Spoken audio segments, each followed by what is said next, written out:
아침에 먹는 사과는 금사과다 라는 말이 있을 정도로 사과는 건강에 굉장히 좋다고 합니다. 하지만 사과를 꾸준히 먹다 보니 이상하게 혈당치가 올라가고 체중이 증가하기도 하는데요.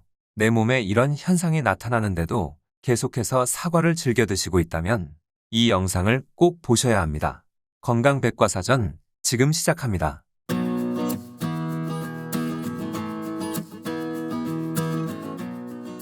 아침에 먹는 사과가 특히 좋은 이유는 사과 속에 펙틴이라는 성분이 있기 때문입니다. 식이섬유인 펙틴은 장내 유익한 세균을 증식시키고 위의 활동을 규칙적으로 만들어주면서 소화를 원활하게 하고 장의 운동까지 도와주기 때문에 속이 가볍고 깨끗해져 상쾌한 하루를 맞이하게 해줍니다. 또한 사과는 노화 방지에도 탁월합니다. 세계 최고의 권위를 가진 과학학술지 네이처에 실린 미국 코넬 대학 연구에 따르면 사과 100g의 비타민C 함량은 5.7mg에 불과하지만 항산화 효과는 고용량 비타민C 보충제 1500mg에 해당하는 효과와 비슷하다는 것을 확인했다고 합니다. 사과에 함유된 비타민C의 양이 감귤류보다 훨씬 적음에도 항산화 효과가 뛰어난 이유는 사과에 들어있는 폴리페놀 때문입니다. 폴리페놀 성분 중에 에피카테킨이라는 물질이 있는데요. 카테킨이 발휘하는 강력한 항산화 작용이 노화의 원인인 활성산소를 제거해 주어 피부 재생 및 노화 방지에 도움을 주고 피부의 넓어진 모공을 수축시켜서 피부를 맑고 깨끗하게 만들어줍니다. 특히 에피카테킨은 사과의 과육보다는 껍질에 많이 함유되어 있습니다. 일본의 신슈대학교 대학원 농학연구에서도 사과의 에피카테킨은 과육보다 껍질에 4배나 더 집중되어 있다고 합니다. 따라서 에피카테킨을 충분히 흡수하여 효과를 얻으려면 사과는 껍질과 함께 먹는 것이 좋습니다. 사과는 호흡기 강화에도 큰 도움이 됩니다. 여러 연구에서 사과를 주기적으로 섭취한 사람들이 호흡기 질환 발병률이 낮아진다는 결과가 나왔습니다. 영국 킹스 대학의 연구에 의하면 일주일에 2개 이상의 사과를 섭취할 경우 천식 발생률을 20% 이상 낮출 수 있다고 하는데요. 이는 플라보노이드와 퀘르세틴 성분에 의한 것으로 폐의 기능을 강화해주고 회복시켜주며 평소에 호흡기가 약한 경우 그 증상을 개선시켜준다고 합니다. 폐암의 발병률 또한 44%까지 감소시킬 수 있어 호흡기 질환에 취약하다면 사과가 큰 도움이 될 수 있습니다. 그 밖에 사과에 있는 좋은 성분들 또한 우리 몸을 이롭게 하지만 모든 식품이 그렇듯이 사과 또한 어떤 이에게는 보약이 될 수 있고 어떤 이에게는 독이 될 수 있습니다. 사과에 취약한 체질을 가진 사람이 잘못된 방법으로 사과를 섭취할 경우 그 사과는 독이 되는 것입니다. 우선 사과는 아침 공복에 먹는 게 좋다라는 게 일반적인 의견인데요. 그러나 평소에 속쓰림이 있거나 위장이 약한 편이라면 사과에 함유된 유기산이 위에 부담을 줄 수 있기 때문에 공복의 사과는 추천드리지 않습니다. 반면에 저녁 사과는 독사과라는 말이 있는데요. 이유는 우리가 자는 동안 장이 활발해지면 뱃속이 편치 않은 상황에서 잠을 자기 때문에 숙면을 취하기 어렵습니다.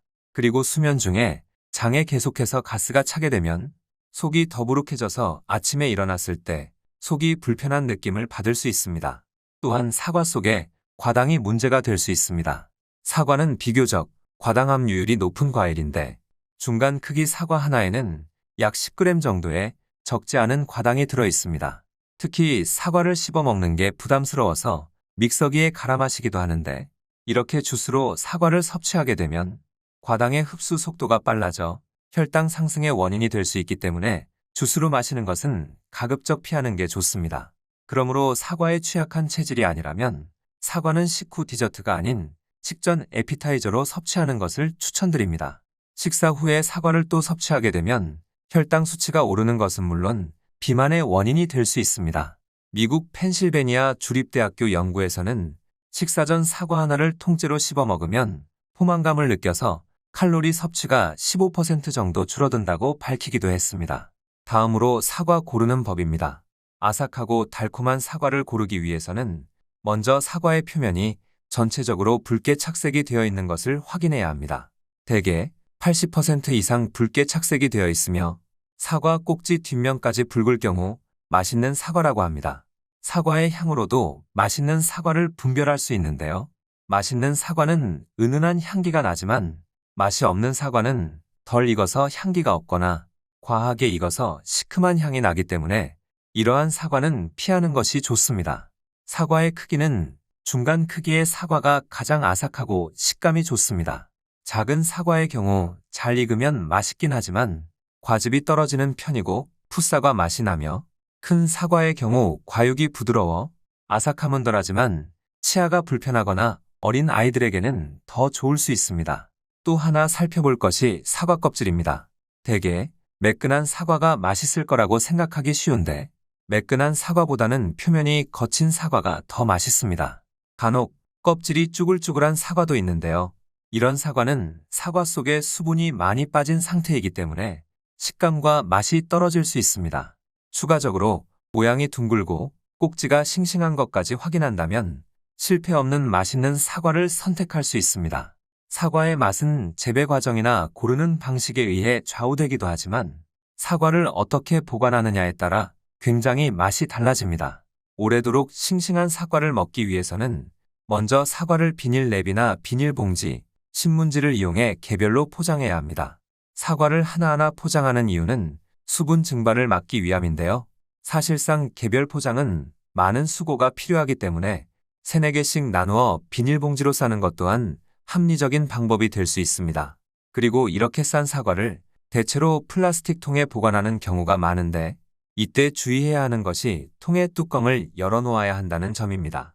이유는 사과는 에틸렌가스를 발산하는데 이를 밀폐시킬 경우 에틸렌가스로 인해 사과의 갈변 현상이 발생하기 때문입니다. 사과는 온도 0도, 상대 습도 90에서 95%에 보관하는 것이 가장 좋다고 하지만 가정에서 이런 공간을 갖추는 것은 쉽지 않기 때문에 0도에서 영상 3도를 유지할 수 있는 냉장고 혹은 김치 냉장고에 사과를 저장하는 것이 좋습니다. 마지막으로 이렇게 잘 보관했던 사과를 먹기 전에는 사과를 잘 세척하는 것이 중요한데요. 사실상 물로 씻어주는 것만으로도 대부분의 유해물질은 세척이 가능하지만 혹시 남아있을지 모르는 잔류농약을 제거하기 위해 베이킹소다를 이용하거나 식초와 물을 1:10 비율로 희석해서 사과를 세척하기도 합니다. 오늘은 여기까지입니다. 영상이 도움이 되셨다면 구독과 좋아요 그리고 알림 설정도 부탁드립니다. 그럼 다음 영상에서 더 유익한 건강 정보로 찾아뵙겠습니다. 건강합시다.